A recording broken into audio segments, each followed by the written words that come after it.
আসসালামু আলাইকুম। মুনতাকাব হাদিস এলেম ও জিকির, হাদিস নাম্বার 112।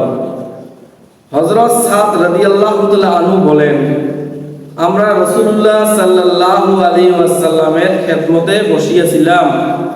তিনি ইরশাদ করিলেন, তোমাদের মধ্য হইতে কেহ কি দৈনিক 1000 নেকি উপার্জন করিতে অক্ষম?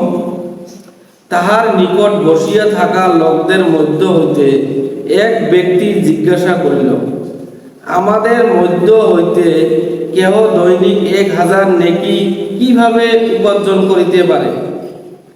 তিনি ইরশাদ করিলেন, সুবহানাল্লাহ 100 বার পড়িলে তাহার জন্য 1000 নেকি লিখিয়া দেওয়া হইবে এবং তাহার 1000 গুনাহ মাফ করিয়া দেওয়া হইবে।